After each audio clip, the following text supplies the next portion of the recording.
जैसा कि मैं देख पा रही हूँ तुम्हारी ग्रहों की दिशा बहुत खराब चल रही है।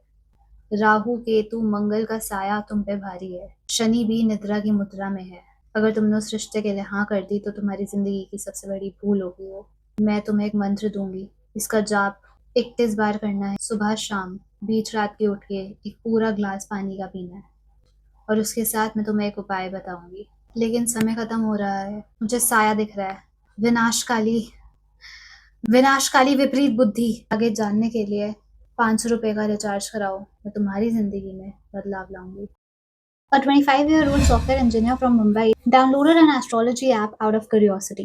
By the time he realized what was happening, he had lost more than 12 lakh rupees wired to people he had never met in exchange for pujas that were never performed. 24 साल की महिला बैंगलोर में इंस्टाग्राम खोलती है और marriage advice लेने के लिए कुछ पैसे खर्च करती है और पता ही नहीं लगता जब उसके 6 लाख खर्च हो जाते हैं। और जब वो रोकने की कोशिश करती है तो एक आदमी लॉयर बन के आता है और उसको धमकाने लग जाता है। अगर उसने ये रोकने की कोशिश की तो वो एस्ट्रोलॉजर अपनी जान दे देगा। गुरुग्राम में पुलिस ने एक ऐसे आदमी को पकड़ा जो देश भर 50 से ऊपर लोगों को बेवकूफ बना चुका है और 36 लाख रुपए बरामद किए। सब फेक ऑनलाइन एस्ट्रोलॉजी कंसल्टेशंस पूरे इंटरनेट पे। So today's video has one question: is this even legal? And the answer is, in India, it is not. Welcome to Law Infused. I am Kashish Khanna, and today we are going to break down exactly how this scam works and what the law says and what can you do if it happens to you or someone you know of. Before we get to the court cases, you need to understand how this fraud operates.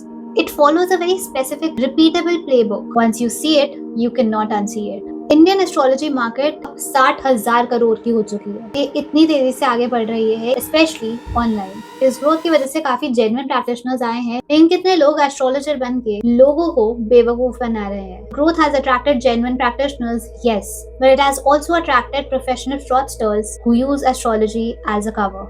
Here's the playbook step by step. पहला tactic होता है cheap, यानी सस्ती services बेचना। The accused in the Mumbai Divine Talk case started by charging 6,300 rupees for a special puja. In the Bangalore Instagram case, the first payment was just 1,820 rupees. बहुत reasonable लगता है starting में, manageable होता है, and that is what is intentional. It is designed to get your foot in the door. बस एक बार मछली पकड़ में आ जाए। Tactic number 2, the ritual loop. पहली बार में आप पैसे दोगे और बता दिया जाएगा कि ये रिचुअल इनकम्प्लीट है। इसको कंप्लीट करने के लिए थोड़े और पैसे लगेंगे। हमारी कुंडली में सडनली एक नई प्रॉब्लम और एक नया दोष आ जाएगा, जिसके लिए एक तांत्रिक विद्या का इस्तेमाल होता है और एक प्रॉपर सेरेमनी की जाती है। मुंबई वाले केस में विक्टिम ने 6,300 रुपीज से स्टार्ट किया था और पहुंच गया 12 लाख पे।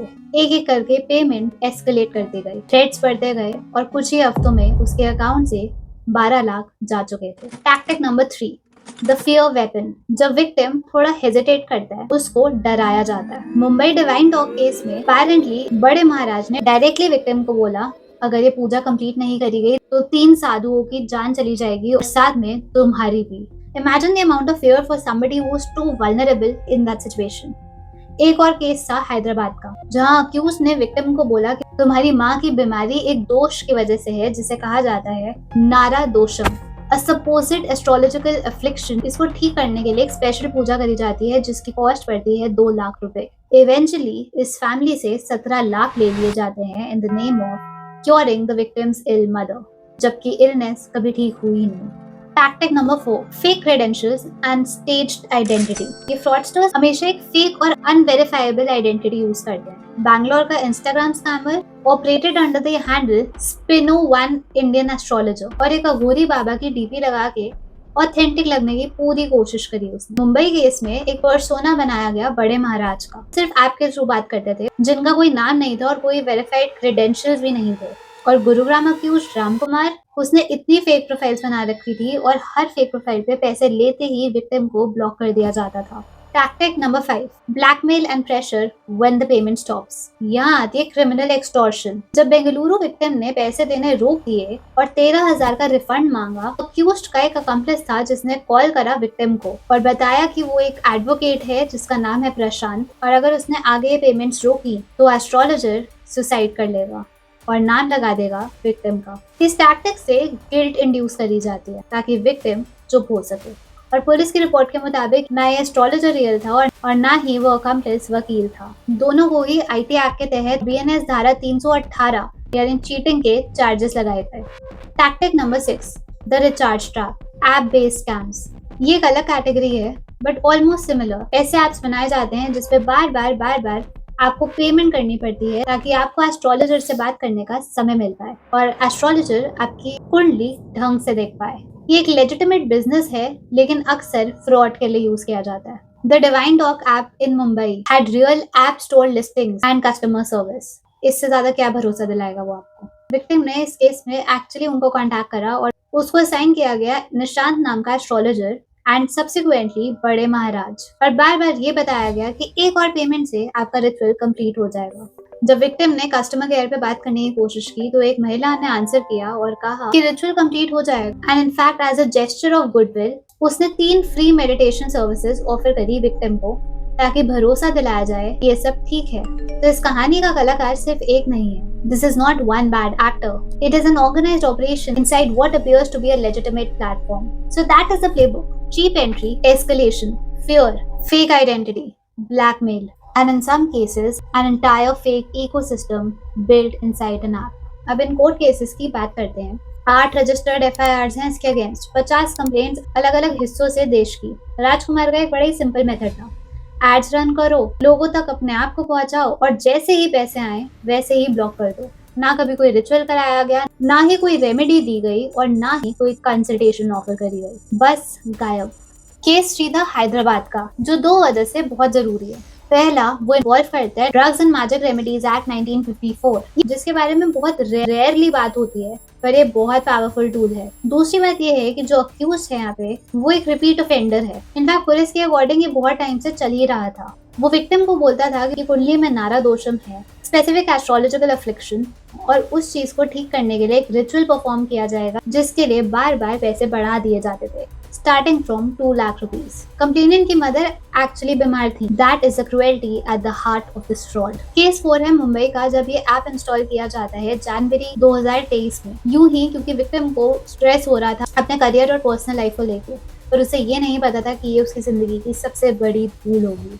6000 से लेकर 12 लाख उसको इतना ब्लैकमेल किया गया। जब उसके पास पैसे खत्म हो गए उसने उधार ले लेके एस्ट्रोलॉजर को पैसे दिए ताकि उसकी जिंदगी और खराब ना हो जाए। एंड फाइनली उसके दोस्तों ने उसको समझाया कि उसके साथ एक बहुत बड़ा स्कैम हो रहा है। पुलिस ने इस केस को दर्ज किया और ये बड़े महाराज के पर्सोना पे जांच जारी है। तो ये 4 केसेस 4 अलग जगहों के हैं और कम्प्लीटली डिफरेंट प्लेटफॉर्म्स के हैं। कोई इंस्टाग्राम है, कोई UPI का डायरेक्ट फ्रॉड है, कोई लोकल टीवी पे एडवर्टाइज करता है और किसी ने डेडिकेटेड ऐप बना रखा है। सेम साइकोलॉजिकल ब्लूप्रिंट और हर बार लॉ वायलेट किया गया। But let me address something people always ask, ये एस्ट्रोलॉजी लीगल भी है इंडिया में? हाँ, आती है सुप्रीम कोर्ट की रूलिंग 2004 की, जो अक्सर लोग गलत समझ जाते हैं। 2004 का एक केस था जहां यूनिवर्सिटी ग्रांट्स कमीशन ने ज्योतिर्विज्ञान के लिए 9 एक्सपर्ट्स की कमेटी बिठाई थी, जिनका कंक्लूजन निकला कि हमें BA, MA जैसे कॉलेज कोर्सेज में ज्योतिर्विज्ञान को इंट्रोड्यूस करना चाहिए। लेकिन इस बात को चैलेंज किया गया कोर्ट में। इसके अगेंस्ट पिटिशन फाइल करी गई, लेकिन कोर्ट ने इसमें 2 बातें कही। कोर्ट की जॉब नहीं है to decide whether astrology is scientific और नॉट। दूसरा, ये सवाल एकेडमिक्स और रेगुलेटरी बॉडीज के लिए, तो कोर्ट का इस करिकुलम पॉलिसी डिसीजन में इंटरवीन करने का मतलब ही नहीं बनता। लेकिन कोर्ट ने कहीं नहीं कहा कि एस्ट्रोलॉजी साइंटिफिक है या नहीं। 2011 में फिर से एक केस आया जहां बॉम्बे हाई कोर्ट ने कोर्ट के इसी डिसीजन पे रिलाई किया और ये कहा कि हम इस चीज को री एग्जामिन नहीं कर सकते। 2004 की इस रूलिंग से प्रैक्टिस ऑफ एस्ट्रोलॉजी को एज ए बिलीफ सिस्टम और एकेडमिक सब्जेक्ट प्रोटेक्ट किया गया है। लेकिन कहीं पे भी फ्रॉड, एक्सटॉर्शन, क्रिमिनल इंटिमिडेशन को एस्ट्रोलॉजी के नाम पे करना प्रोटेक्टेड नहीं है। यहाँ आ जाता है क्रिमिनल लॉ। इनफैक्ट यहाँ तो मल्टीपल एप्लीकेबल लॉज हैं और एक्चुअल केसेस में ये साइमल्टेनियसली अप्लाई किए जाते हैं। Let me go through them. पहला है चीटिंग। BNS की धारा 318 के तहत जब एक फेक एस्ट्रोलॉजर विक्टिम को कन्विंस कर लेता है एक फॉल्स प्रॉमिस पे कि उसको पैसे दे दिए जाएं, दिस इज एग्जैक्टली जहां ये अप्लाई करता है। ये वर्चुअली हर एस्ट्रोलॉजी फ्रॉड केस में प्राइमरी चार्ज होता है। फिर है क्रिमिनल ब्रीच ऑफ ट्रस्ट। जब किसी स्पेसिफिक काम के लिए यानी कि कोई पूजा या रिचुअल कराने के लिए विक्टिम पैसे देता है और वो काम नहीं कराया जाता, उसे कहते हैं क्रिमिनल ब्रीच ऑफ ट्रस्ट। फिर आता है क्रिमिनल इंटिमिडेशन। जब कोई फेक एस्ट्रोलॉजर धमकी देता है कि मैं आत्महत्या कर लूंगा और विक्टिम को थ्रेटन करता है कि अगर तुमने पैसे देने बंद किए उनकी जान भी जा सकती है। इस ब्लैकमेल फेज में ये चार्ज रेलेवेंट हो जाता है। फिर है the drugs and magic remedies act, 70 साल पुराना एक्ट जो कि आज भी बहुत रेलेवेंट है। ये एक्ट प्रोहिबिट करता है एडवर्टाइजिंग ऑफ मैजिक रेमेडीज, जो कि ये डिफाइन करता है एज मंत्र, एम्यूलेट या कोई ऐसा ऑब्जेक्ट या प्रैक्टिस जिससे मिराक्युलसली आपका डिजीज क्योर हो जाएगा, सारी परेशानियां दूर हो जाएंगी। अगर एक फेक एस्ट्रोलॉजर टीवी पे एडवर्टाइज करता है ऑनलाइन वर्बली, आपको ये विश्वास दिला देता है कि ये करने से के ऊपर काला जादू या फिर किसी भी प्रकार की बीमारी ठीक हो जाएगी, ऑलरेडी इस एक्ट को वायलेट कर चुके हैं। हैदराबाद वाले केस में सेक्शन 7 अप्लाई किया था। अक्यूज ने अपने आप को लोकल टेलीविजन के जरिए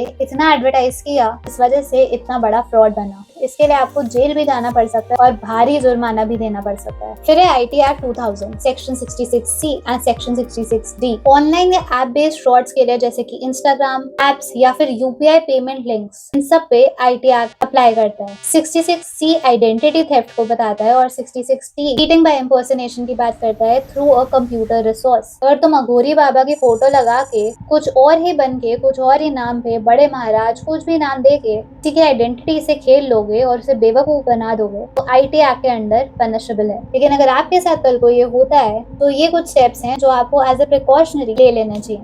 कोई मैसेजेस डिलीट मत कीजिए और अपनी पूरी conversation from top to bottom सबका स्क्रीनशॉट रखिए, हर मैसेज का, कुछ भी डिलीट नहीं करना। ये आपका कोर्ट में प्राइमरी एविडेंस होगा। जो भी ट्रांजैक्शन आईडी है हर पेमेंट का, चाहे वो यूपीआई से है, बैंक ट्रांसफर से है या क्रेडिट कार्ड से है, ये सब आपके बैंक ऐप पे ऑलरेडी होता है। इन सबको संभाल के रखिए। जिस भी इंसान को आप पैसे दे रहे हो और जो इंसान एस्ट्रोलॉजर बना हुआ है या जो आपसे पैसे ले रहा है, जो आपका काम कर रहा है, वो सबकी कोई भी फोटो है, वीडियो है या फिर प्रोफाइल का लिंक है से ऐप पे किया गया है। बहुत अनरजिस्टर्ड ऐप्स भी होते हैं।